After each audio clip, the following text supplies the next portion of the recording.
Olá, oitavo, tudo bem? Professor Hugo aqui, língua portuguesa. Vamos lá para nossas atividades do caderno da CEMED, volume 3, a parte final, então, para finalizarmos o mês de junho, tá certo? Para começar, a gente vai trabalhar uma tirinha. Então, nós vamos retomar a tirinha. São histórias que trabalham a linguagem mista, né? A escrita e as imagens representando, contando uma história. Nós temos a história em quadrinho, a charge, a tirinha. O que nós temos que entender? Que ela geralmente tem uma situação engraçada. Então, o humor, né? Toda tirinha ela traz um humor. Esse humor, essa situação engraçada pode ser de forma crítica, de forma irônica, né? Então, nós temos que nos atentar a isso. Então, a primeira atividade é sobre a tirinha. Depois, nós teremos um texto, que é um conto narrativo da escritora conhecida, renomada, né, já falecida há muitos anos, da Clarice Lispector. O texto chama Os Desastres de Sofia.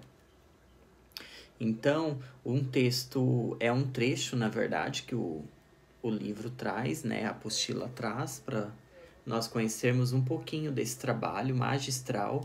A autora, ela trabalhava bastante a questão do feminismo, tá certo? A questão da mulher, colocar a mulher, né, como de forma bem crítica, porque naquela época a mulher ainda era vista de forma inferiorizada, ela teve que lutar, né, pelos seus direitos, pelo seu lugar, né, no mercado de trabalho, enfim, no mundo do trabalho. E esse texto traz um pouquinho disso. Então, nós vamos ler para fazer as questões até a número 40. São questões de interpretação, alguns elementos, algumas situações aí do texto que vocês vão ter que entender. A questão da ambiguidade. O que é ambiguidade?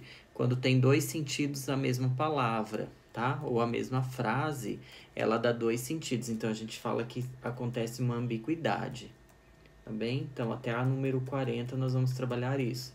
Algumas de marcar um X na correta. O último texto lá, que nós vamos trabalhar até a última questão 45, é um poema do Manuel de Barros, poeta famoso, que se consagrou aqui no nosso estado, né? Nascido em Cuiabá, e que tem uma rica literatura, trouxe muita cultura para a literatura sul-mato-grossense. Então, o poema que nós vamos trabalhar chama-se A Arte de Infantilizar Formigas. Nós sabemos que a obra dele sempre está no contexto da natureza. Ele fala dos animais, dos insetos, de todos os seres, né? Do Pantanal, principalmente. Então, os poemas geralmente contam uma história, expressam sentimentos, relembrando, né, pessoal? O poema, geralmente, ele traz um eu lírico. Esse eu lírico é como se fosse o narrador da história. O eu lírico, ele expressa os sentimentos, as emoções dele. Então, o poema, ele está envolto num sentimento, ou amor, ou apego à natureza, ou uma simbologia às questões humanas, né? Uma reflexão sobre a vida humana. Tudo isso aí é o que traz o poema. Ele é escrito em forma de versos e estrofes, não é em parágrafos, né? Como conto narrativo. Então ele tem essas peculiaridades. E aí é esse o poema que nós vamos trabalhar nas questões até a final. Então vocês vão lá entender o que é, né, o poema, o que está falando, o estilo do poema. E vamos trabalhar aí uma questão gramatical bem importante do mundo das palavras, que é a formação das palavras. Então, nós temos aí a composição por aglutinação ou por justaposição. Por exemplo, quando eu tenho a palavra pé de moleque, quebra-cabeça. Então, são palavras que nós pegamos duas palavras, juntamos e formamos uma outra palavra. Quando isso acontece, a gente fala que é uma composição. Aí a gente tem por aglutinação, quando a gente junta as palavras e uma come letra da outra, elas se aglutinam, se misturam, a gente fala que é uma composição por aglutinação, né? no caso, fidalgo, né? Filho de algo, filho de alguém. Era uma palavra muito antiga que se usava muito. Fidalgo era filho de alguém importante na época da corte. Então, a palavra fidalgo, ela é uma composição por aglutinação, porque a gente juntou filho de algo, virou fidalgo, tá certo?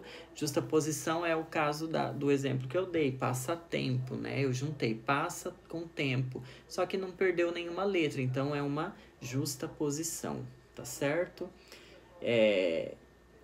E aí eu vou mandar mais algumas regrinhas nas aulas sobre essa questão, que é a parte mais que precisa de uma explicação, né? Algumas tabelinhas para vocês olharem para poder responder as últimas questões, tá certo? Aí nós vamos ter também a derivação. Lembra do substantivo? Nós temos o substantivo primitivo, pedra. Aí quando a gente deriva ele, por exemplo, pedreira, pedregulho, pedrinhas, então nós temos os derivados. Então é uma derivação, tá certo? É isso para essa aula. Qualquer dúvida eu estou à disposição. Obrigado.